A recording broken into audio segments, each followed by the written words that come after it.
Help me remember that I have a confidentiality agreement that I'd love to ask you to sign. And all it does is it just states that you're being brought into a home, and we need to ask you to respect the confidentiality of the location, and not to divulge anything about what you learn about the women that you may meet while you're inside the house. You'd be willing to do that? Yes. Great. You know, mom doesn't arrive at our door because life is so great and golden on the outside. You know, sometimes women are coming out of, active abuse. Maybe it's been acute and immediate, and it was like yesterday she was getting beaten up by somebody, and now she's coming here. In 2016, I ended up getting pregnant with my daughter.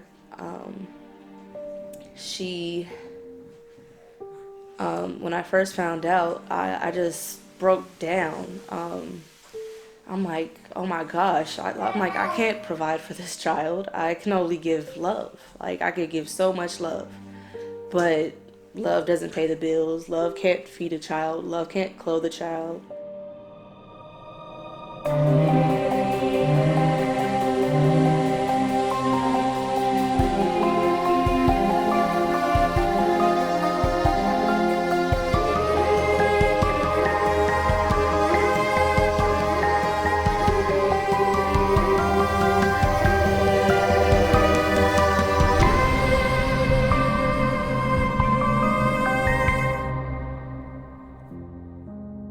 The first mom who came into the house, she still to this day is like my daughter to me. She called us, she lived at that time in one of the most dangerous areas in Chicago, in a neighborhood called Englewood. This is an area that, they make documentaries about. Her sister had been gunned down on the streets of Chicago. By accident, she was in the wrong place at the wrong time. She got hit by a bullet, wasn't intended for her. I don't care where you're from. It doesn't matter. What's your situation? What's your needs?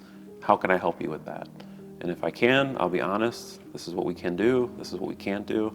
And if we can't do it, we'll find someone that maybe can suit you better. And I know with Martha and Mary, Laura does more work matching up young ladies, answering phone calls. When I was first pregnant, I was 19 years old. I am 22 now. And I was pregnant with my first girl, and I was maybe about 4 months, and I was going through like some tough living situations, like like the people who I was staying with, like we wasn't like, like communicating as much as we need to. It's like the house, it wasn't going good at all. So I just felt like I needed to find somewhere else to go.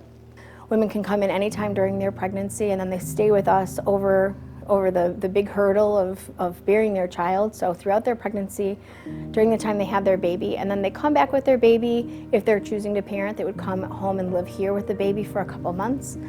If they placed their child for adoption, they still would come back, and they would have here to be their place to kind of rest and recuperate for a while. And from the time that a mom comes in, we're working with her to try to figure out what's the best place for her and her child to live long term. So just like maybe about 10 months ago, I had an abortion. It wasn't the perfect idea. I feel like it was the worst idea. No, I was pregnant before when I was about 16. It didn't really like settle, like I didn't really think anything of it. Like I really didn't think about it. It was just like I was 16, I was pregnant, and my mom was like, yeah, you're not keeping a baby in my house. So she was like, yeah, you're getting an abortion. Like, and that was basically the end of that.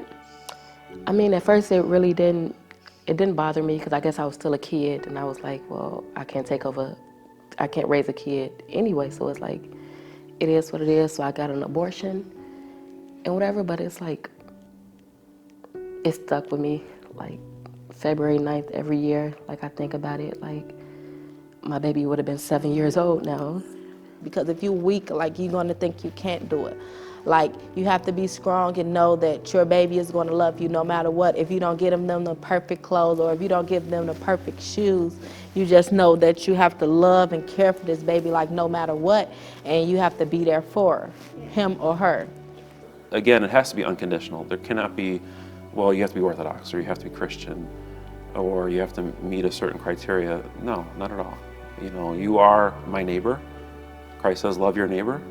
unconditionally. Everyone we meet is our neighbor.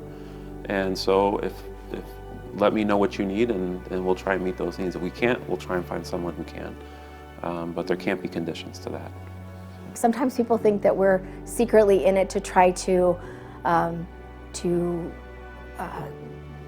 coerce women into placing their children for adoption. There had been, I think, over 50 years ago, 100 years ago, there were homes that may not have gone about things in the most ethical way to try to help young women try to find solutions for their unplanned pregnancies that we just simply don't do today. So we love to support a woman who is thinking about placing for adoption, and we do that. But we have no agenda whatsoever. So we want to support the mom, and we want to support her in making the best choice for her and for her child. That might be placing for adoption, but that needs to be her choice, made in concert with an adoption agency. I thought about getting an abortion, but I was never really properly taught, my choices in life, with women things.